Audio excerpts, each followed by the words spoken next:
Mereka itu ketika bangga, ya Allah, apa ada orang yang imannya di atas kita? Jawabnya Allah ada. Siapa? Ya orang-orang kudus, kata Allah. Kira-kira gitu. Kenapa? Ya betul. Karena kamu iman saya itu wajar, kamu tahu saya. Tapi mereka nggak tahu saya tapi iman. Kenapa bisa iman ya Allah? Karena mereka punya logika, punya akal. Akhirnya Imam Amudi disuruh sama Allah presentasikan logika tauhid kamu lewat jalur matematika. Malaikat disuruh dengerin semua. Isma'u ya malaikati, ini mimpinya wali. Terus Imam Amudi mulai mengajarkan nisbatul isnaini ilal wahid wa nisbatus salasa wal arba'ah ila ma la nihayatalah niku binisbatin wahidah, yaitu far'un minal asli wa huwa al wahid.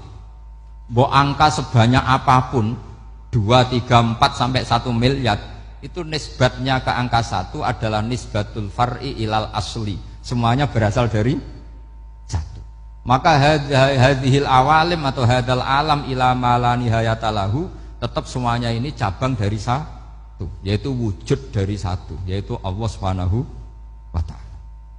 Sehingga semenjak itu ditiru sekian ulama. Akhirnya malaikatnya mantuk karena kepastian kalau Allah satu yang diyakini malaikat itu sepasti logika yang dibangun orang-orang manusia ini, padahal tidak ngerti Allah Subhanahu wa ta'ala karena pakai akal. Sehingga di pondok itu orang harus ngerti mantek. Orang mantek itu ilmu yang jelimet tapi menyenangkan. Biasanya sing sinau ambek rokokan, sawangannya kayak filosof. Jadi paling gak agak paham dia alasan. Sementing nikmati rokok, tapi pikir nikmati pemikirannya, ternyata nikmati rokok. Kayak kemarin saya datang ke resepsinya Gus Agil, saya itu tertawa terus karena dengerin Habib Mutahar. Saya membaca bahayanya rokok, setelah tahu bahayanya saya berhenti membaca. Tak pikir itu kan setelah tahu bahayanya saya berhenti merokok, ternyata enggak. Saya baca bahayanya apa? Merokok. Setelah saya baca, maka saya berhenti membaca, gitu. Bukan berhenti merokok. Itu ilmu kelas tinggi seperti itu harus mantap. Pernah beliau ditegur dokter, Beb, kalau rokok terus nanti mati. Tenang saja, saya masih bawa korek. Dikira itu kan orangnya yang mati, ternyata beliau enteng saja. Santai aja dok, saya masih bawa korek. Jadi saya bukan nyarankan santri rokok, tapi orang rokok itu memang punya logikanya sendiri. Kalau Banafek Hajen itu masih pernah bahasa juga, karena Banafek juga turunan Mbah Mutamakin. Hak, rokok itu haram tau ora? Nak cara kula darani haram sebuti bah. Lah iya, nak haram ya bener aku. Mulane tak obong, barang haram apike diobong. Jadi saya sama orang-orang sepuh itu tidak pernah menang. Jadi apa ya? Mereka itu orang yang sudah lama gimana ya? Mau dikatakan bulat itu ya, tapi memang nggak pernah kalah mereka. Ada satu kiai, masih misananya Mbak Nafek. Ini rokok 2 katanya. Bagi yang nggak ngerokok berarti membiarkan 2 haram masih. Bagi yang merokok berarti mengurangi haram. Kalah lagi saya. Jadi saya tuh pernah dibully 2 mbah saya. Karena 2 mbah saya ini rokok semua. Akhirnya saya sing nom ngalah gitu. Karena saya tidak mungkin bilang sing waras ngalah karena kalah sepuh gitu. Jadi ya sudah, mau tidak mau harus bilang sing nom kalah. Tapi yang penting itu kita mendengar. Jadi ternyata sepinter-pinternya kita itu mesti kalah pinter sama yang sepuh-sepuh itu. Jadi kalau tahu bahayanya rokok lewat membaca ya harus berhenti merokok. Berhenti membaca katanya. Nah malaikat ini cerita lagi malaikat.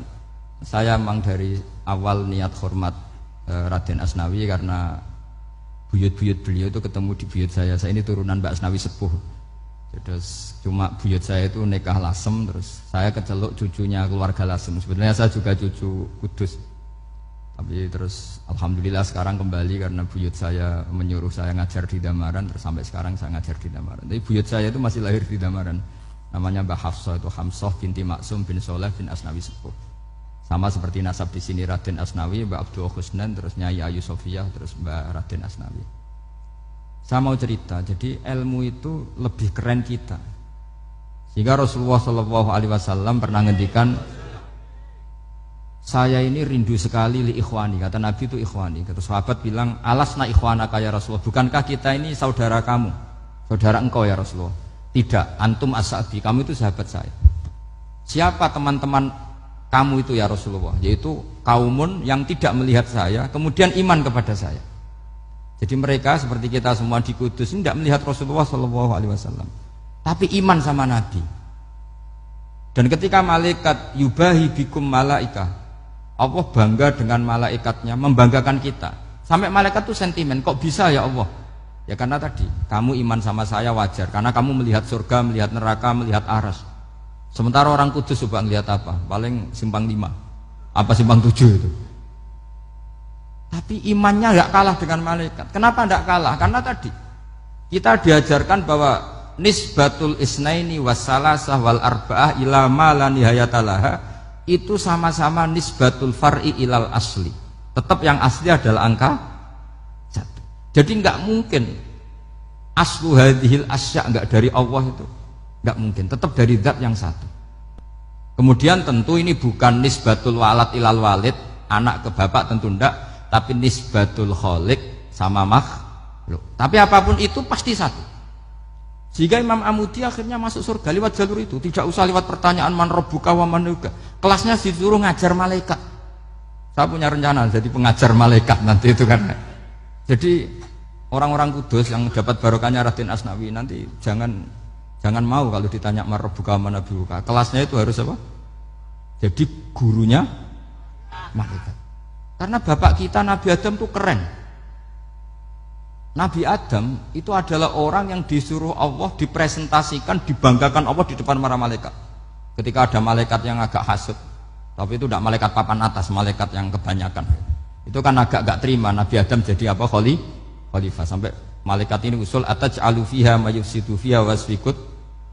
Makanya kalau saya protes sama malaikat itu malaikat yang ini, bukan Jibril sama Israel. Kalau protes Israel bahaya, bisa dihabisin. Saya pernah ditanya seorang kiai, Gus jenengan gojlok malaikat kok berani? Ya karena malaikat yang jenis ini pernah gojlok Nabi siapa? Adam. Enggak percaya kalau Nabi Adam itu layak mimpin, sampai protes ataj'alu fiha may yufsidu fiha wasfikut dima. Tapi apa yang terjadi? Allah mengajarkan satu ilmu di Nabi Adam, kemudian disuruh meresentasikan. Qala ya Adamu ambihum bi asma'ihim. Adam, coba kamu presentasikan ilmu kamu. Setelah Nabi Adam fasih mempresentasikan ilmu, kata Allah, kamu bisa enggak sepinter Nabi Adam? Enggak bisa ya Allah. Makanya sudah saya bilang ini a'lamu malah. Saya lebih tahu siapa yang layak mimpin. Jadi layak mimpin itu pertama harus kuwatul ilm, ilmunya itu harus kuat. Nanti saya akan cerita hubungannya Raden Asnawi dengan Syekh Nawawi. Apa itu hubungan teman, apa murid guru, itu memang masih jadi polemik sampai sekarang. Kalau saya ya keyakinan saling istifadah. Ini bahasa netral, tidak murid guru tapi saling apa? Istifadah. Kata Syekh Nawawi dalam tafsir Munir itu, ilmu itu nomor 1. Sehingga beliau setiap ada ayat fa inna hizballahi humul ghalibun, beliau pasti menafsiri bil hujjah wal barohin la bis saulah. Saya masih ingat betul takbirnya, memang saya hafalkan. Dan Syekh Nawawi itu benar, Raden Asnawi juga benar, semua guru-guru kita benar. Karena agama ini sebetulnya bukan masalah negara, tapi masalah logika yang sehat. Uni Soviet itu pernah mengkooptasi Uzbek, Ceknya, Tajikistan. Itu 100 tahun. Orang dipaksa ateis. Tapi orang-orang Uzbek, saya sering ketemu lama Uzbek, kadang ketemu di Korea, kadang di Malaysia. Orang-orang Uzbek itu punya basement di bawah tanah. Kemudian di bawah tanah ini mereka ngajarkan tauhid.